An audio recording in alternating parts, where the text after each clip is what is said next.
दोस्तों, आप सभी का हमारे इस वीडियो में सफलता के रहस्य में फिर एक बार स्वागत है। मैंने आपको पिछले वीडियो में बताया कि कड़ी मेहनत का सफलता में क्या रोल है। मेरे ख्याल से आप सभी समझ गए होंगे, क्योंकि मेहनत के विषय में इतना ज़्यादा विस्तार से चर्चा करने की आवश्यकता मैं नहीं समझता हूँ कि है, क्योंकि सभी लोग मेहनत के विषय में जानते हैं।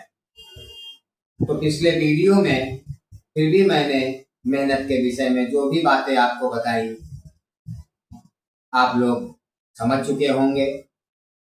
और इसके आगे का जो बिंदु है आशावादी, तो मेरे भाई आज हम उसी बिंदु पर चर्चा करेंगे जो इसका छठवां पॉइंट है, आशावादी। आशावादी का मतलब है, अगर आप लोग को नहीं मालूम है, कि होपफुल होना। आप जिस भी क्षेत्र में काम कर रहे हैं या कर रहे होते हैं, तो आपको ऐसी आशा अवश्य रखना चाहिए कि आप जो भी कार्य कर रहे हैं, जो भी मेहनत कर रहे हैं, उसमें आपको सफलता अवश्य मिलेगी। इस आशा के साथ हमको किसी कार्य की शुरुआत करनी चाहिए। आशावादी का हमारे हिसाब से यही मतलब है। और जब तक व्यक्ति आशावादी नहीं होता, आशा अगर आपको नहीं है, होप अगर आप नहीं रखते हैं कि हम सफल होंगे, तो ये भी बिल्कुल उसी तरह से है कि जिस तरह से बेसलेस आप कोई काम कर रहे हैं। जब तक जिस प्रकार से किसी कार्य को शुरुआत करने से पहले एक बेस होना, सॉलिड बेस, जैसा कि मैंने पिछले वीडियोस में भी आपको बताया होगा कि मजबूत बेस के बिना मजबूत इमारत खड़ी नहीं की जा सकती। तो जिस तरह से बेस का महत्व है, उसी प्रकार से इस अंतिम बिंदु आशावादी होना भी उतना ही आवश्यक है। जब तक आप अपने लक्ष्य या अपने कार्य जो भी आप कर रहे हैं, उसके प्रति ये आशा अगर आपके मन में नहीं है कि मैं सफल होऊंगा, तो आप समझ लीजिए कि ये बेकार है। उस क्षेत्र में काम करना आपके लिए बिल्कुल व्यर्थ है, या किसी के लिए भी बेकार होता है। जब आप आशा ही नहीं रखते किसी चीज की, तो आपको वो चीज प्राप्त भी नहीं होती। और दूसरी बात, ये जो यूनिवर्स है, हमारी जो सराउंडिंग है, जितना भी समाज है, जो लाइफ है, यह भी आशाओं पर ही टिकी हुई है। जो हमारा जीवन है, वो भी आशाओं के ऊपर ही निर्धारित होता है। आपने लोगों को ऐसा भी कहते सुना होगा कि जीवन में परिस्थितियां कैसी भी हों, कितनी भी विषम हों, लेकिन हमको आशा नहीं छोड़नी चाहिए। और इसी को लोग उम्मीद के नाम से भी आप लोग जानते हैं, उम्मीद। तो आशा का न होना, आशा का अपोजिट है होप, होपलेस। होप का उल्टा होपलेस, आशा का निराशा। तो आप समझ लीजिए, जब में आप में आशा नहीं है, आशावादी नहीं है आप, तो आप निराशावादी। और निराशावादी व्यक्ति कभी भी जीवन में सफल नहीं हो सकता, ये आप भी अच्छी तरह से जानते होंगे। तो हम जो भी कार्य करते हैं, उसमें हमको ऐसी आशा जरूर रखनी चाहिए कि नहीं, मैं जो काम कर रहा हूं वह सही कर रहा हूं, और एक न एक दिन इस कार्य में मुझको सफलता अवश्य प्राप्त होगी। जब तक ये चीज आप में नहीं है, तब तक आप सफल नहीं हो पाते। इसको अगर दूसरी तरह से समझा जाए तो हम ये भी कह सकते हैं कि कॉन्फिडेंस भी है ये। आशा उत्पन्न ही या आशा से ही कॉन्फिडेंस उत्पन्न होता, आप कह सकते। तो जब तक कॉन्फिडेंस नहीं है, वो कार्य तो वैसे भी उस कार्य में हमको सफलता नहीं मिलती। तो व्यक्ति का आशावादी होना बहुत आवश्यक है, क्योंकि मैंने आपको बताया कि सफलता 2-4 दिनों में प्राप्त होने वाली चीज नहीं है। अगर आप पूर्ण रूप से सफल होना चाहते हैं तो वक्त तो लगेगा ही, परेशानियां तो आएंगी, उनका सामना भी आपको करना पड़ेगा। और जरूरी नहीं है कि अगर हम कोई काम करते हैं तो फर्स्ट टाइम ही हम सक्सेस हो जाते हैं, हमको रीअटेम्प्ट भी करने पड़ सकते हैं। तो इसके लिए हमको प्रिपेयर होना चाहिए। जैसे मैंने बताया कि लक्ष्य बार बार नहीं बदलना चाहिए, तो उसी प्रकार से आशा का भी अपना महत्व है कि हमको आशा नहीं छोड़नी चाहिए। मान लीजिए आप किसी क्षेत्र में काम कर रहे हैं, असफल हो जा रहे हैं, सफलता जल्दी नहीं मिल रही है, तो आप आशा ना छोड़ें कि मैं सफल नहीं हो पाऊंगा। आप उम्मीद रखें, अपने अंदर आशाओं को जिंदा रखें, होप को जिंदा रखें, तभी आप आगे चल करके उस क्षेत्र में सक्सेस होते हैं। जो लोग आशावादी नहीं है, विश्वास नहीं है, आप कह लीजिए कॉन्फिडेंस नहीं, उनका मनोबल टूट जाता। सपोज करिए कोई व्यक्ति किसी क्षेत्र में काम कर रहा, उसको 1-2 बार असफलताओं का सामना करना पड़ता है, तो अगर वो आशावादी नहीं है, या कह लीजिए इसके पिछले बिंदु में आप चले जाइए, दृढ़ निश्चय अगर वो नहीं रख रहा, तो या तो वो लक्ष्य बदल लेगा, या तो वो होपलेस हो जाएगा, आशा छोड़ देता है कि नहीं यार, इस क्षेत्र में हमको सफलता नहीं मिल सकती। तो जब तक आप आशावादी हैं तभी आपको सफलता मिलती। तो जिस प्रकार से हमारे इस वीडियो में जो मैंने 6 बिंदु आपको बताए, उन बिंदुओं का जितना महत्व है, तो लास्ट बिंदु जो है उसका भी बहुत अहम रोल है, या यूं भी कह सकते हैं कि इसका बहुत बड़ा रोल है। क्योंकि मैंने आपको बताया आशा के अनेक नेम हैं, अलग अलग नामों से भी इसको संबोधित कर सकते हैं। आशा, विश्वास, भरोसा, तो ये चीजें हैं। तो आशा को आप हल्के में ना ले। व्यक्ति को आशावादी ही जो व्यक्ति होता है, वही व्यक्ति जीवन में कुछ कर पाता है।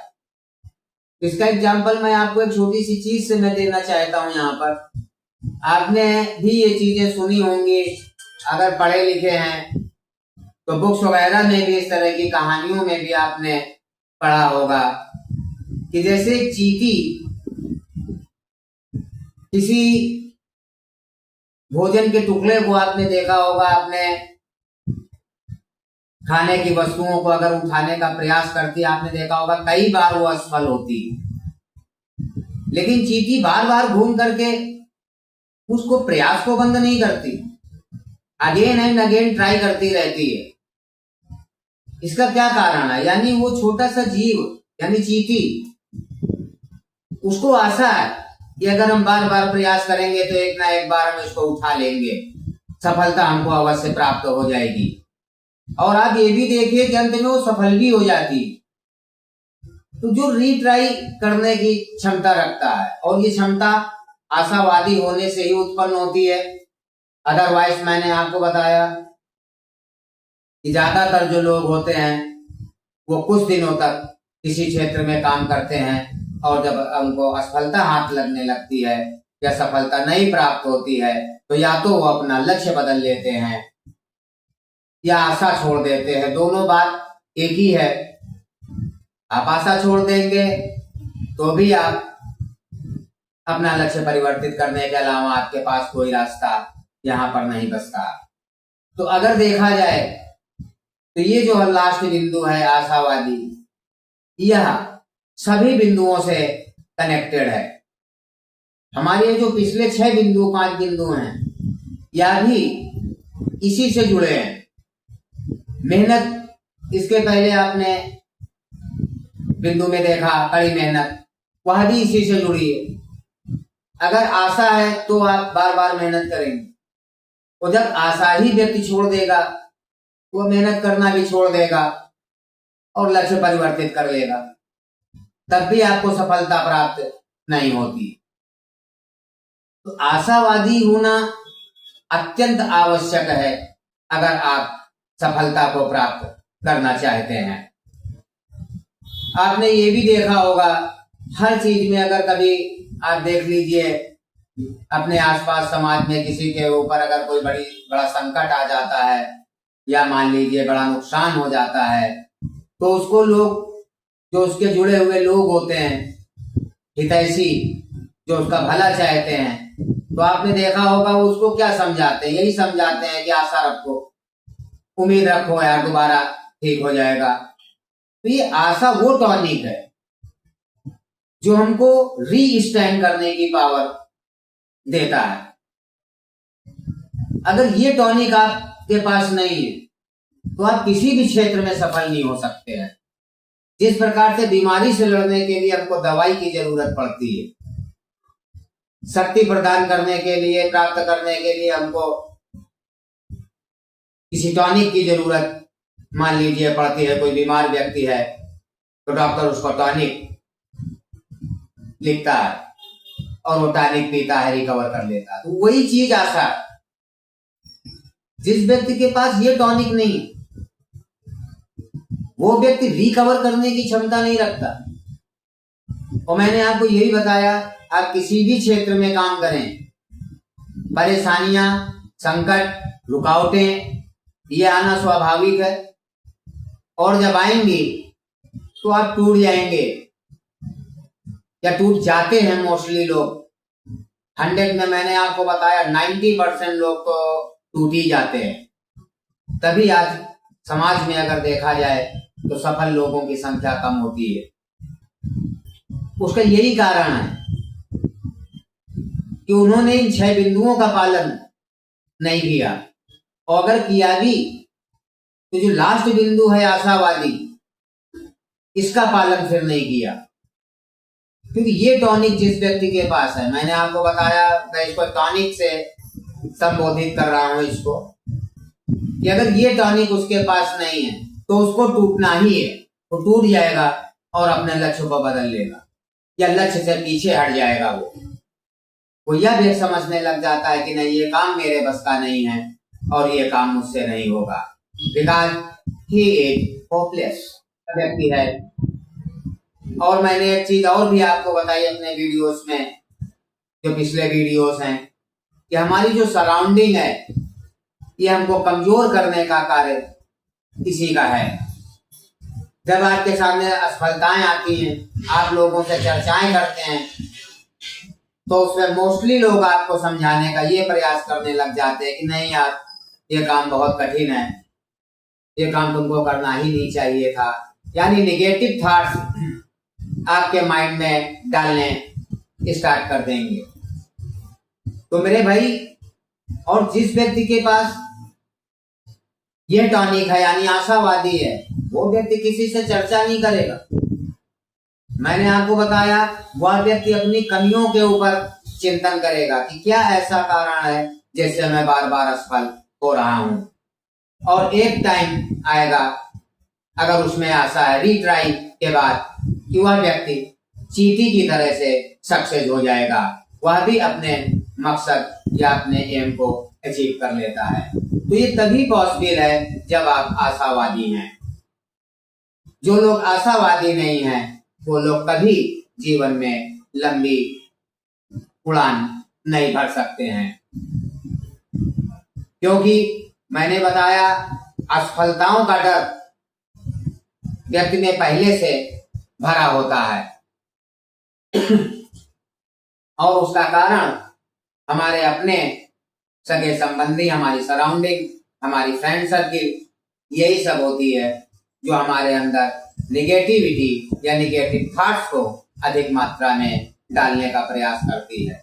तो जो व्यक्ति कमजोर माइंड के हैं उनके अंदर ये चीजें पहले से हावी रहती हैं। और आशावादी अगर नहीं है तो वो काम स्टार्ट तो करता है,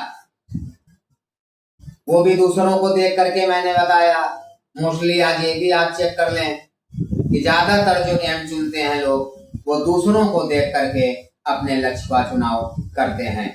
यानी अगर देखा जाए तो मेरे वीडियोस के हिसाब से बिल्कुल अगेंस्ट है, जो नहीं होना चाहिए। मैंने आपको बताया भी। तो दूसरा कारण इसका ये हो जाता है। और ऊपर से आशावादी है नहीं, आशावादी है नहीं, काम स्टार्ट किया, थोड़े दिन मेहनत करता है और जब उसमें रुकावटें 2-4-6 महीने में या बाधाएं जब उत्पन्न होने लगती हैं तो उसको असफलता का डर जो उसके अंदर पहले से भरा हुआ होता है वह सताना शुरू कर देता है, जिसका रिजल्ट मैंने आपको बताया। आशावादी नहीं है, उसका रिजल्ट या तो वो अपना लक्ष्य परिवर्तित करने के विषय में सोचने लग जाता है या फिर कोई और काम ढूंढना शुरू कर देता है। इन दोनों का मतलब यही है कि वो अपने लक्ष्य से भटक जाता है। तो उसको ना अपनी मेहनत पर भरोसा है, ना अपने चुनाव पर भरोसा है, ना उसको अपनी किसी भी चीज पर भरोसा है और कोई आशा भी उसको नहीं है। तो आप खुद सोचिए, जब ये 6 के 6 बिंदु गायब हैं तो आपको सफलता कभी प्राप्त नहीं हो सकती। मैंने आपको ये भी बताया कि जो लोग आज जीवन में सफल हैं, अगर आपके नजदीक हैं तो आप उनसे पूछ सकते हैं कि उन लोगों ने भी जाने अनजाने में किया हो, लेकिन इन्हीं बिंदुओं के आधार पर आगे चल करके उन्होंने बड़ा अचीवमेंट किया होता है। तो दोस्तों, आज का वीडियो हम यहीं पर समाप्त करने की इजाजत चाहेंगे और आगे आने वाले वीडियो में हम इसके आगे की चर्चा आपसे करेंगे कि हम अपने को आशावादी किस प्रकार से बना सकते हैं और अपने क्षेत्र में मनचाही सफलता प्राप्त कर सकते हैं। तो दोस्तों, तब तक के लिए शुभ रात्रि। ओम नमः शिवाय।